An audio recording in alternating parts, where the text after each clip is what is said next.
Hey, welcome to the Anxiety RX podcast. I'm your host, Dr. Russell Kennedy, and I have someone with me today who I've been looking forward to talking to for a long time. I've admired her stuff on Instagram, and I said, man, she just, it sounds so much like my stuff. So it's like, I have to get her on the show. So finally, Jessica Baum is here. She's an LMHC and a psychotherapist. She sees couples, she sees individuals, and she wrote this great book called Anxiously Attached. So welcome, Jessica. Thanks for being here.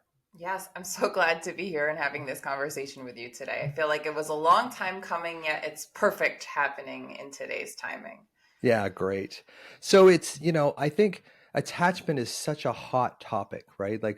And it's so, in a way, it's kind of overused. Like so many, I see it on Instagram, like someone say, oh, this is attachment, and that's attachment. It's like, well, yes and no. And I think there's a lot of misconceptions about attachment. So, in a short version, what do you think your version of attachment means?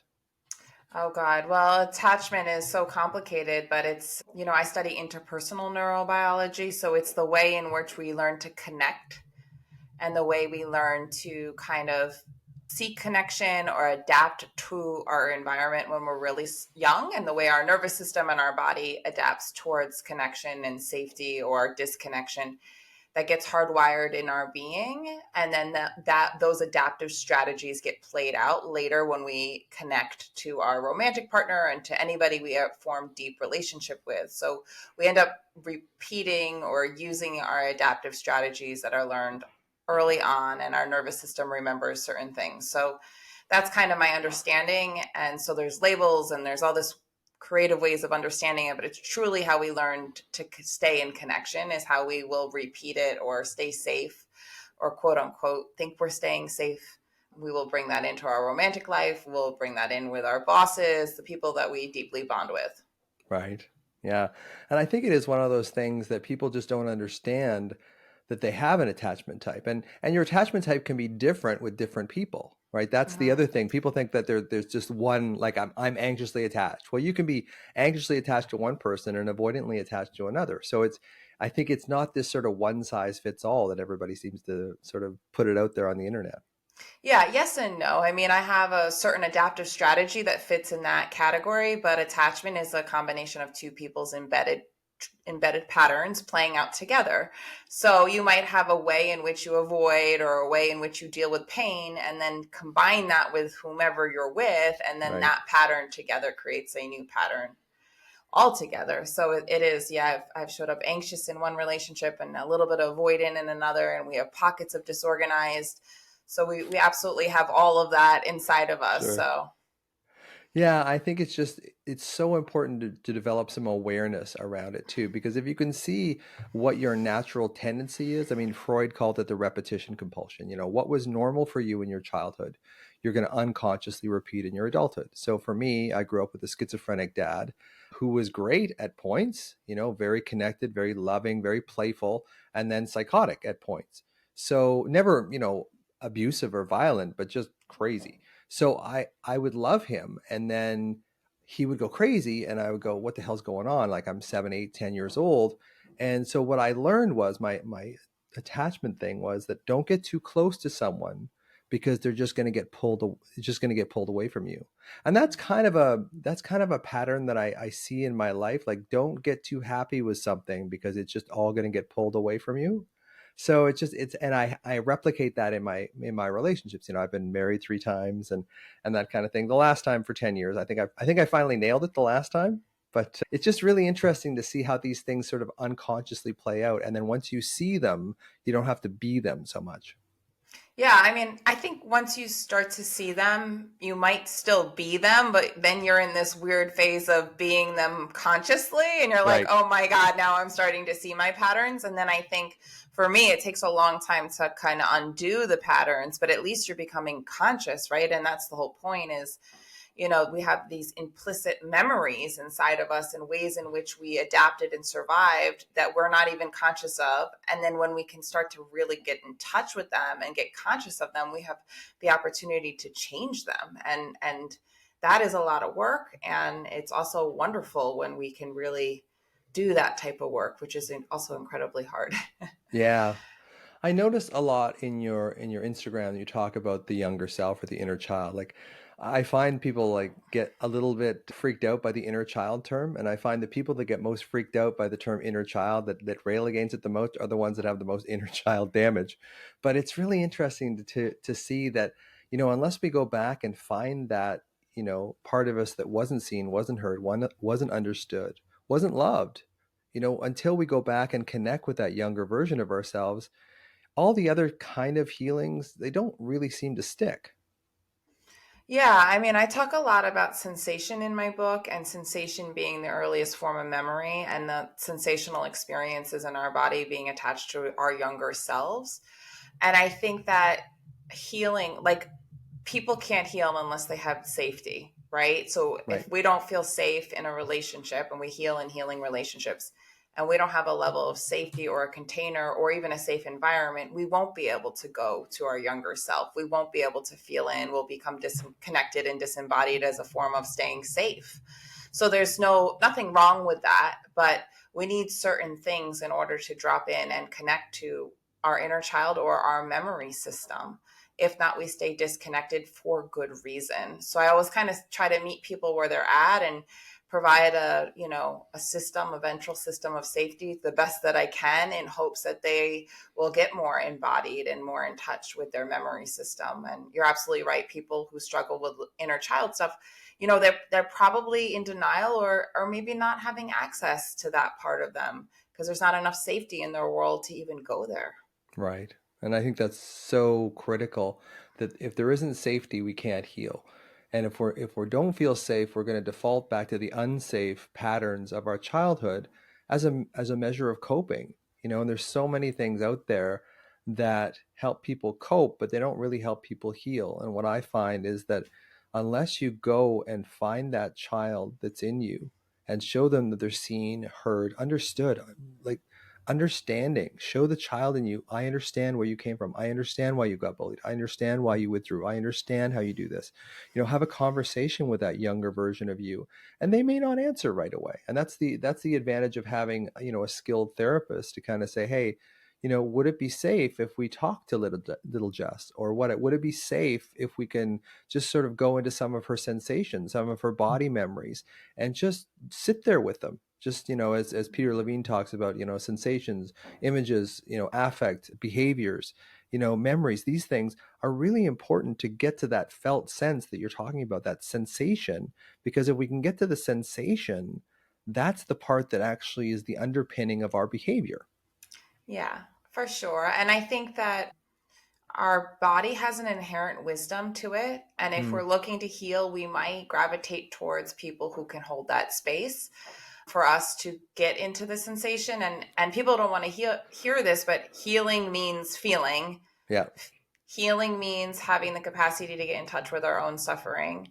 And often, if the suffering was really early, which many of us go through, we Hmm. cannot re experience that without the accompaniment of someone who can actually help us go there. And so we psychically know that. And so we detach until we are in the presence of what our system will recognize as this person is safe. And then we can't fake it. It will just organically, our inherent wisdom will show us what we need. I know over this like past summer, I had an experience where I started seeing my infant self, and I started having infant dreams, and I started getting in touch with all this embedded trauma. And I was like, oh my God, this is so scary and terrifying. And everyone was like, this is brilliant. Like, Yeah. your psyche's actually safe enough, or in a safe enough space to release your earliest experiences. And I'm like, one way to look at it, yes.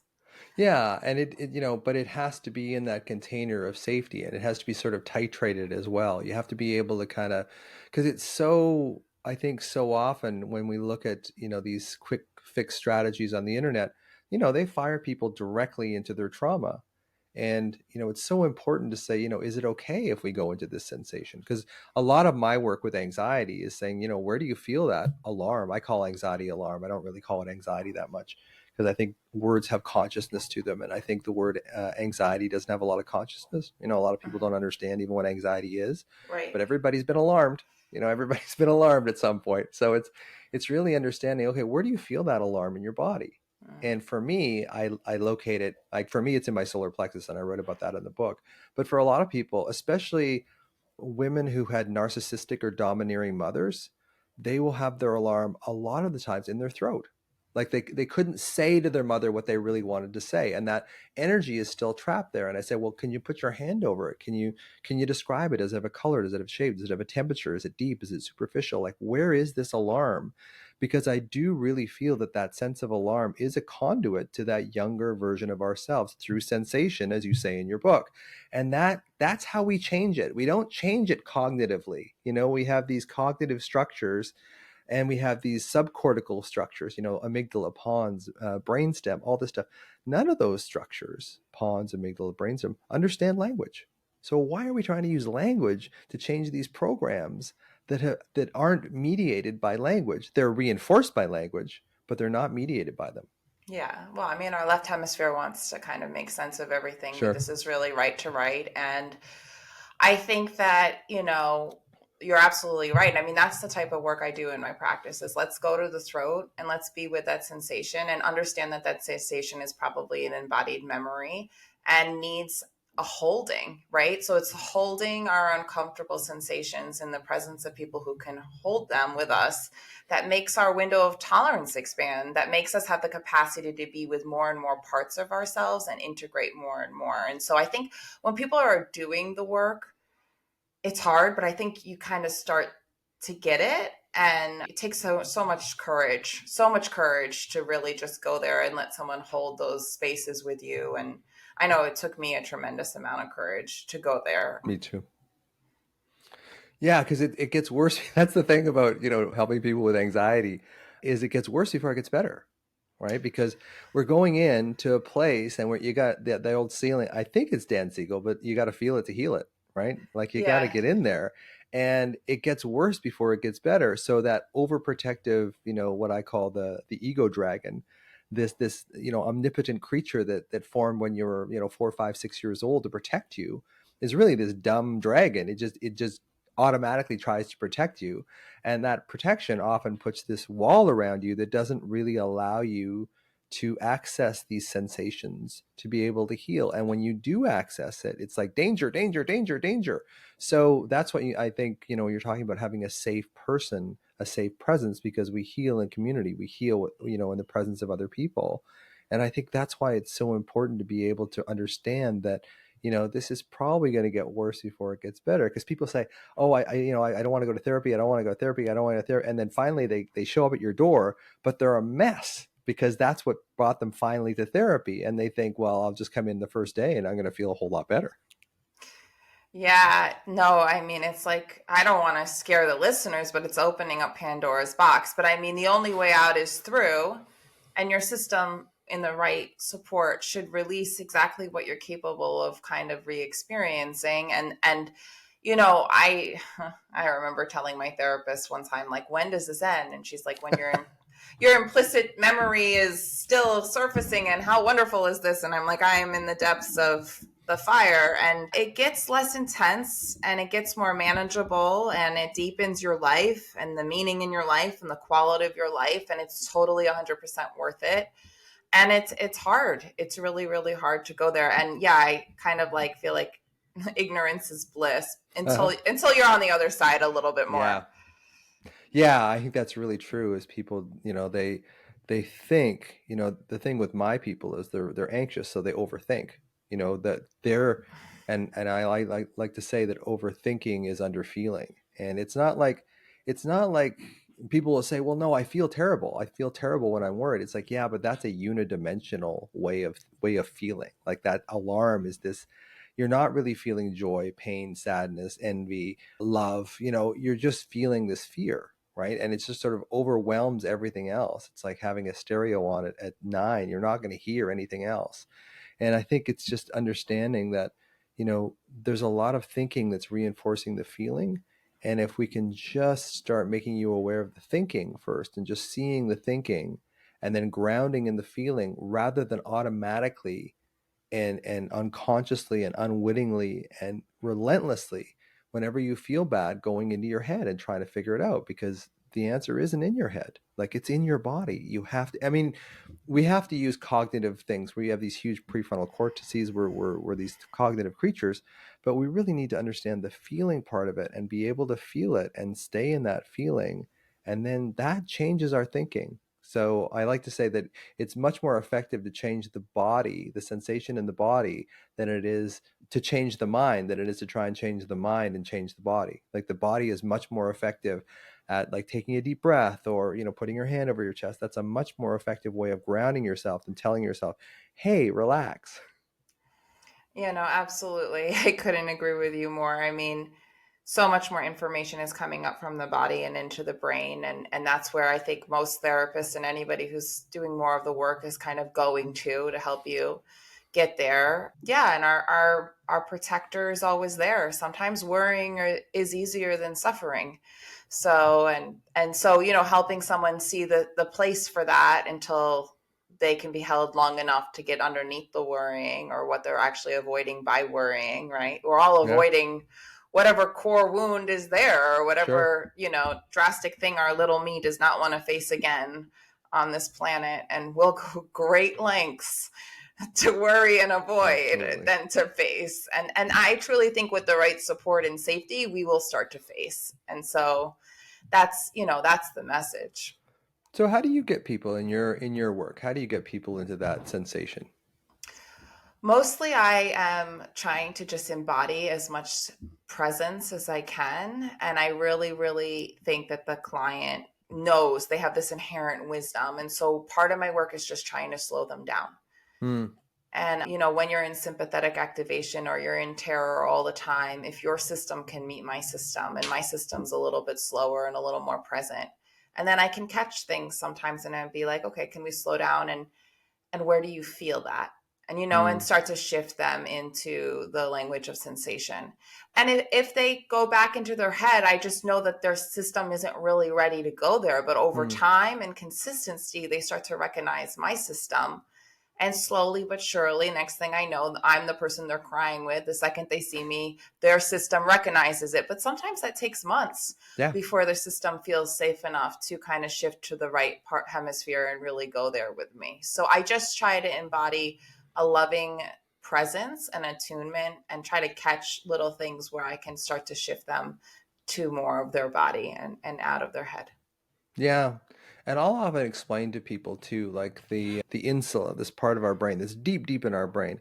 It's kind of like the way station, the mediator between top down and bottom up. So when our thinking goes into our body and our body goes into our thinking, the insula is the part of the brain that kind of mediates that. And I think the insula actually holds these implicit body memories. This place in our throat that we couldn't, say to our mother or father or whatever, or this place in our heart that just felt like, we had our heart broken so many times. That's mediated by the insula. And unless we get into that sensation and start tinkering around with it a little bit, it doesn't tend to change. If you look at the way that neurological structures are wired, they're potentiated over time. So the more you use that particular pathway, the deeper it gets, like the toboggan in the snow, right? So it's like, can we get into that place? Can we access that feeling based place? Because the insula is also intimately connected with the amygdala as well. So the two of them, if you got bitten by a dog, unconsciously, if you see a dog coming down the street, your body is going to go into this fight or flight. You may not even be aware of it. That's why I see people, they said, I just had this panic attack out of the blue. And I said, well, what else was happening? It's like, well, there was this, I was walking and there was these dogs. And it's like, well, there you go. Like you don't even recognize the fact that when you were younger, this one particular patient client of mine was attacked. She wasn't hurt, but she was kind of charged by these two dogs, which kind of formed in her amygdala, because the amygdala never forgets. It has no sense of time. So it feels like it's still happening. So it's like, can we get into that sensation? And in that sensation, can we move things around? Can we jiggle things around in there so that there's all of a sudden this crack of light that appears, like, oh, the brain kind of goes, I don't have to go down this pathway this time. I can actually go somewhere else in the presence, as you say, of a supportive, therapist or friend or whatever. Yeah, absolutely. And I think I always think in terms of neuroception. So like that we have this radar and it's always constantly protecting us based on a lot of information coming at us. And as we start to go there with people, we widen that ability, inner and outer, to not react. But I think all automatic responses are normal, and it's kind of connecting the dots to like, oh, this makes perfect sense why I responded this way, and let's go back to the root of it, and let's be with that, and let's hold that, and then we expand our capacity to hopefully not shift next time we're presented, or the next 15 times Yeah, maybe. exactly. Yeah. And I say to people, it's like, all emotional hyperreaction. If you see someone lose their shit, forgive my language, it's like they're in an age regression. Like Right. they've reverted back to like a 5-year-old or a 7-year-old or whatever that got told no or got shut down for their anger. That was the other thing that I'm getting into myself a little bit here today, a little introspective, but my mother and father would shut down my anger. I was like an ADHD kid for sure. Like if they would have had that diagnosis back then, like I would have got labeled with it for sure. So they shut me down a lot. I wasn't allowed to be angry. I wasn't allowed to be emotive or whatever. So is one of those things that I don't allow myself to actually process those emotions. So for me, it got railroaded into worry, into fear. So it's kind of like this thing, like whenever I have this emotional overreaction, I know that I've just turned into a 5-year-old. And then if you can compassionately connect with that 5-year-old, and often I'll say to people, do you have a picture of yourself, when you're at the time your parents divorced or when your dog died or whatever, at that particular trauma point in your life, do you have a picture of yourself around that time? And can you connect with that picture, even though that's very painful too? Yeah, absolutely. I think, when we react or we get very reactive, something deeper is being awakened in us. And if we can look at it as not triggered, but hey, I awakened a younger part of me, or awakened a part of me that's been hurt by this behavior before. How many times have I felt this way? What's the earliest time in which I felt this way? Can I start to connect the dots? Then we can get to the root of the pain, and we're not shaming ourselves for sometimes our Oh big yeah. reactions. Oh yeah. Because we were ashamed as kids. That's the thing for me. Like when my anger comes up, I immediately feel this shame. And it's like, oh, I know, I remember where this comes from, right? So I'll direct it against, my wife Cynthia or whatever. And it's like, oh, this isn't really the person. One of the posts I put on Instagram like years ago was like, don't put your partner in a prison for a crime that your parents committed, Mm, right? Because so yeah. often we project our failures of our parents onto our partners and expect them to fix it. But one of the questions I wanted to ask you just was why did you write the book? Oh my God. I wrote the book for so many reasons. I mean, my own struggles with codependency and my own struggles in my own personal life. And then also, like, as a professional, I started working with addiction and in a lot of codependency. And then I became an imago therapist. So I started studying relationship dynamics and all of that, like what you just shared. Like, why are Right. we projecting this all onto our partner? And it's like we will continue to project and re-experience our original wounds until we can heal them, and most often that comes up in our personal relationships. And so you can learn about it all you want, but I also had to experience it too. And so I was having a lot of success in my career and in my office, and I started to really understand the underpinnings of interpersonal neurobiology and really studying them. And I had a great mentor, and I was like, we got to get this information out for everyone. If I Yeah. struggled at 20 and Yeah. 30 and 40, like everyone, so many people are struggling with this. And why isn't this made more accessible? And how can I make this more accessible? And so I was just on a mission, basically.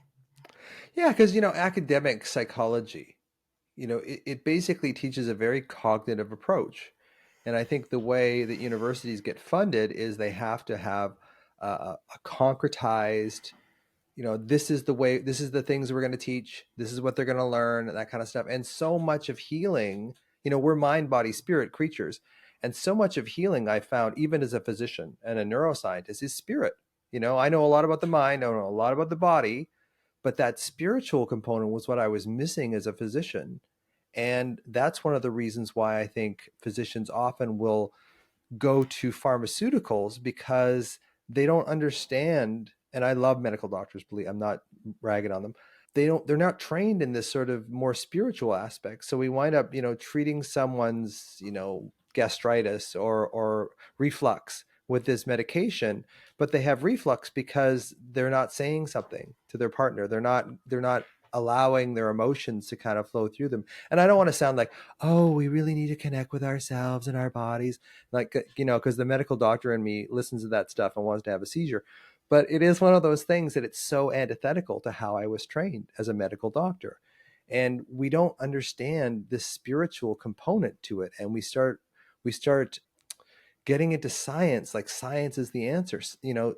The advances we made in neuroscience in the last 20 years have been just amazing. But very little of those neuroscientific advances have actually lend itself to the clinical picture with a client, with a patient.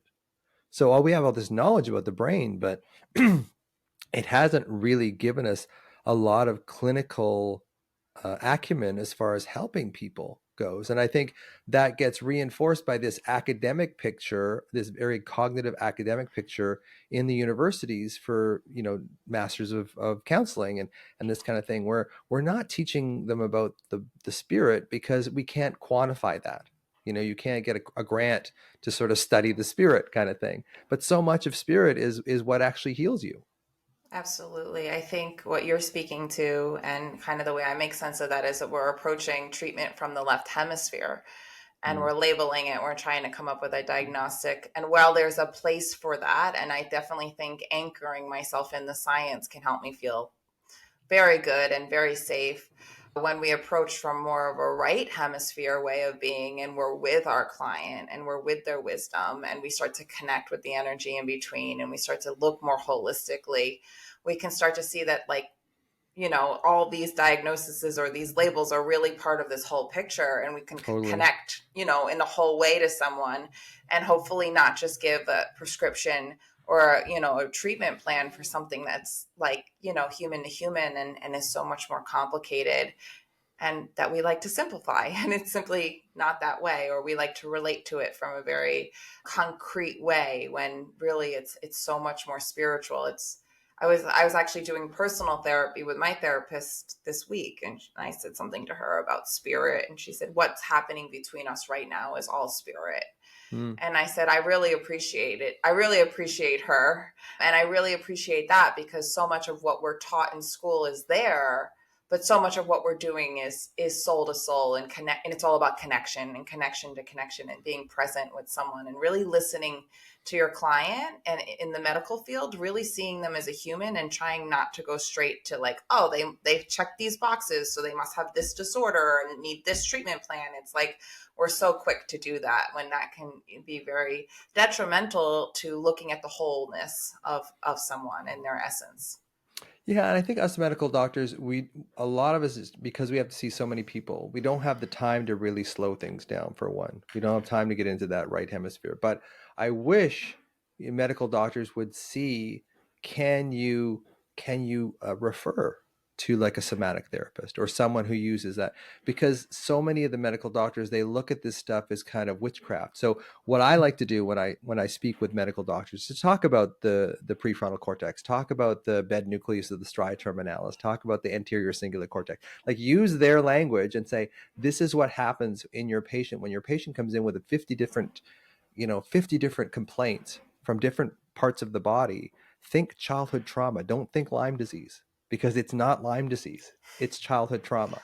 But the problem with that is that they don't know what to do with childhood trauma. So that's what I'm saying is, like, as medical doctors, get really aware of these people that are dealing with this somatic. Like, you can refer them to someone who can actually help them deal with this, rather than just giving them a prescription. Now, psych meds can be life changing and life saving in many ways, but when you're a hammer, everything looks like a nail, and doctors are pharmaceutical sledgehammers. So everything, looks like something that should be treated with a drug. And unfortunately, that masks a lot of the symptoms that we need as therapists to be able to get into the body and actually get to the root cause of the problem. That was a very long way of getting back to where I was trying to get. No, I appreciate that. I think, unfortunately, there's not enough safety or awareness in our world. And somatically, when we suppress and disconnect, which I've done for years because I Me didn't too. have safety in my world, that will cause inflammation in the body, and the inflammation in the body then causes disease. And Gabe Mate talks a lot about this, and a lot of that inability to go there comes from developmental trauma. And we're just surviving until we can slow down and be with. We will develop other ways of acting out, and if we can't act out what's going on inside of us, we will then our body will then create a dysfunction, or an illness will show up, and often that is deeply rooted in early developmental trauma. Yeah. So As a way of protecting, because and our DNA will get affected, the methylation in our DNA, all that stuff, because we will go to a mode of protection rather than growth. So if we are born into a family that's loving, caring, attached, nurtured, attuned, our DNA will fulfill its authentic purpose. But if we grow into a family that's got dysfunction or addiction or whatever, we develop this protective, methylated DNA. We don't start, we flow, the genes that flow into proteins that create our behavior and our feeling are protective. They're not growth minded. So, and it's been shown many times that childhood trauma increases interleukin 1, interleukin 6, tumor necrosis factor, C-reactive protein, all these mediators of inflammation. So it's not surprising that people with childhood trauma show up with inflammation. And getting back to medical doctors, they show up in our offices at 40 and 50 with these prematurely inflamed systems that we start saying, oh, rheumatoid arthritis or all this kind of stuff. And it's not. It's basically that they just haven't ever really been seen, heard, loved, and understood in a way that will allow those proteins to shut off. yeah, absolutely. And it gets even more complicated when we get into epigenetics and all of that. I was talking to my mentor this week about my dad's side being Holocaust survivors and like what we take on, intergenerationally. And there's so many layers, and I appreciate what you're saying so much. And I just don't think our culture understands how much the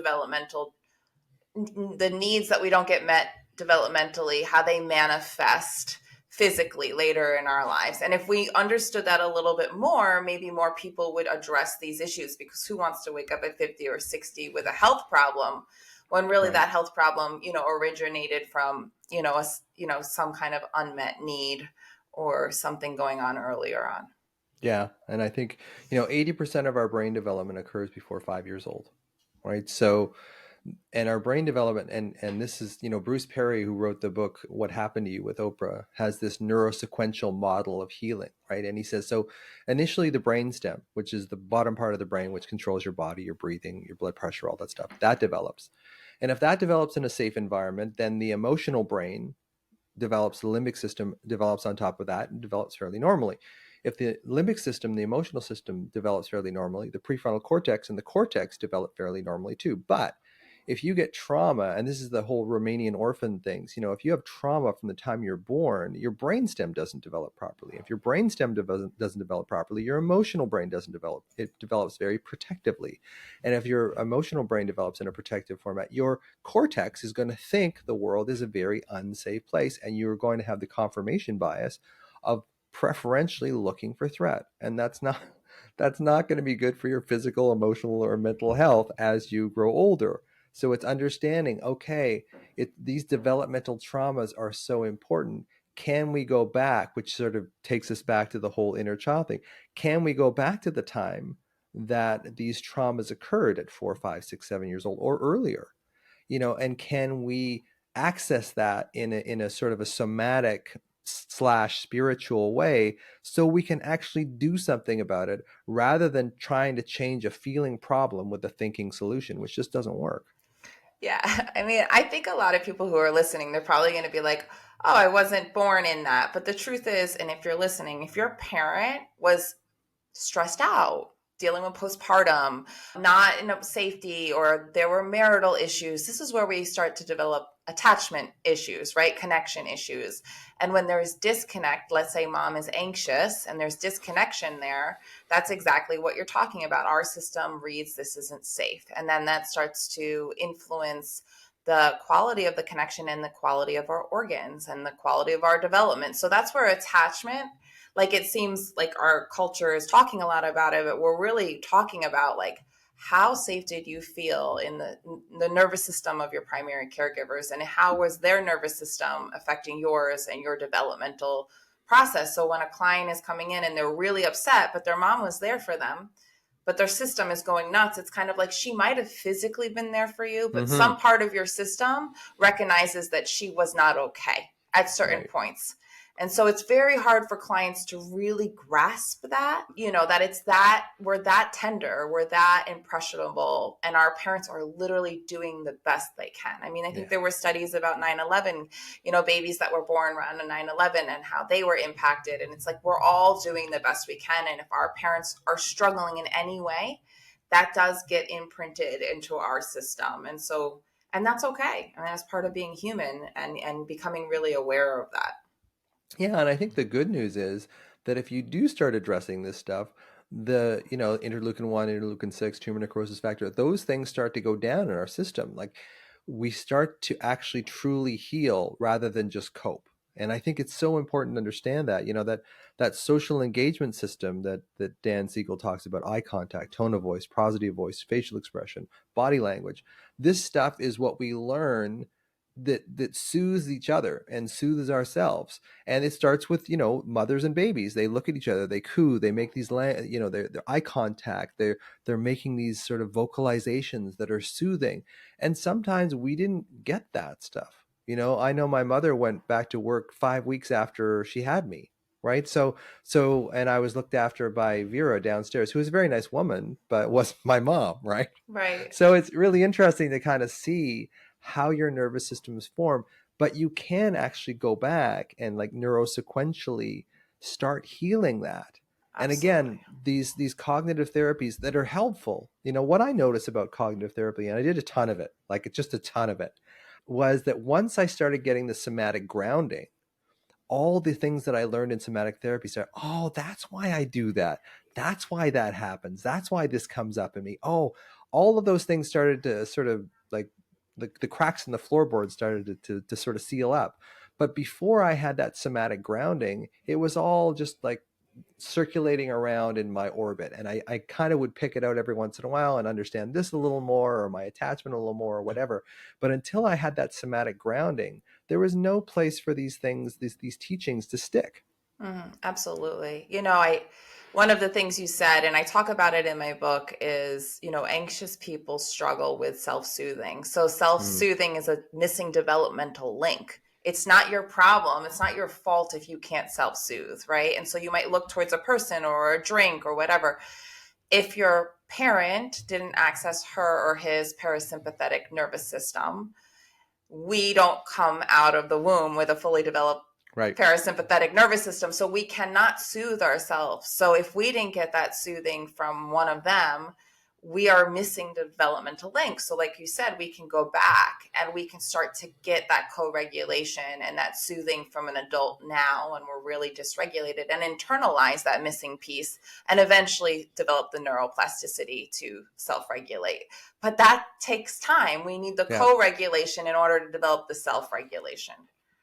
And then the trust in there too. Like, it's all, and then the backhanded side of that is that, we trust our therapist, but then we project our parents onto our therapist and we stop trusting them because they're like, well, they're giving me this kindness, this connection, and that wasn't safe when I was younger because my mom was like, this isn't me, but I've heard this many times.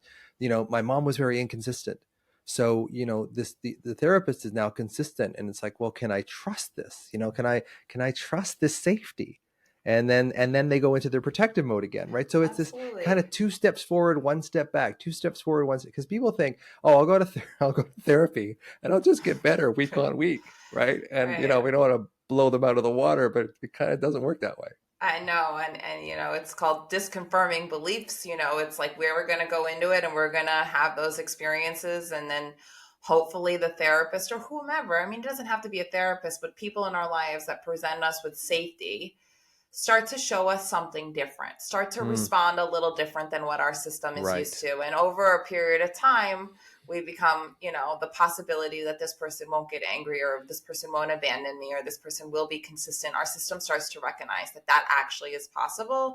And that really starts to shift things. So, I mean, it's all supposed to happen and unfold that way. So getting back to your book, like what do you hope that people will get out of your book? Like who's your ideal reader? My ideal reader is anyone who struggles with codependency or anxious attachment or even avoidant. Even a Okay. lot of avoidant attachment get a lot out of my book, or stuck in a pattern of anxious avoidant dance, push pull relationships.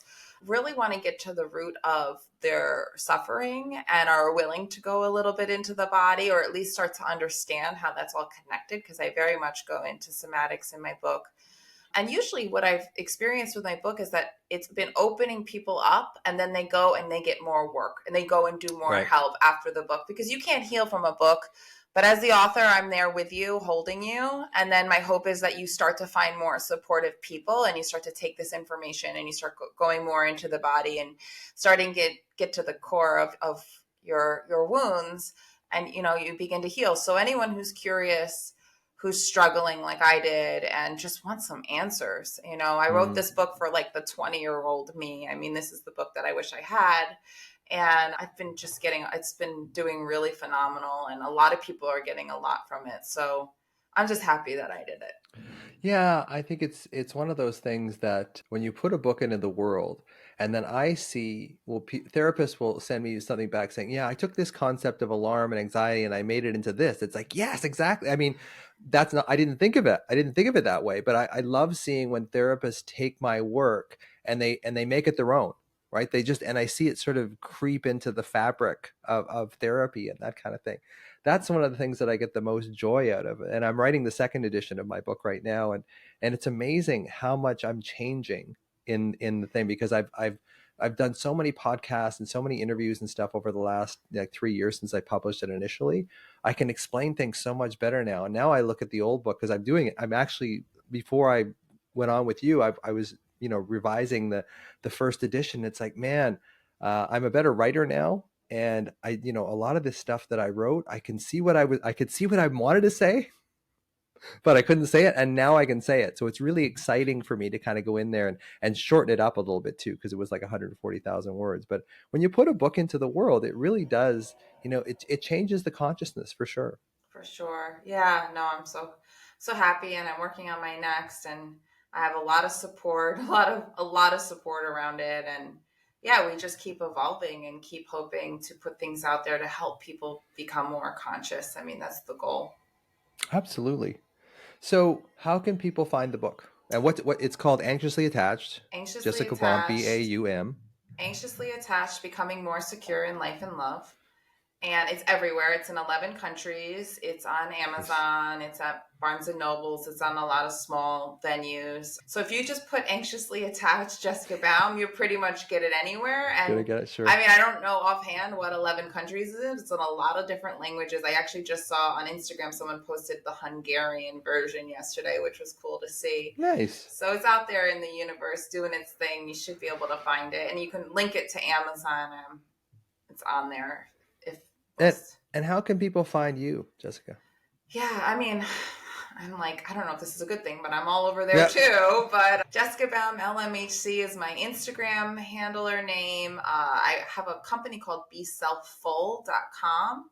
And I have a private practice here in Palm Beach called the Relationship Institute of Palm Beach. So all of those ways you can find me, and I'm pretty Googleable. Googleable. I get you. I knew what you were saying. Yeah. Yeah. Yeah. Thanks so much, Jessica. It's been really a pleasure talking to you. And it's about time, as you said, and that kind of thing. Yeah. So I'm really grateful to have this conversation with you, to find a kindred spirit, and that we can put our books into the world and just change the way that therapy is done. Change it from this very cognitive approach, this more somatic, more feeling. Because you do have to feel it to heal it. So thanks so Absolutely. much, Jess. Thank you so much for having me. This was so much fun. Bye for now. Bye.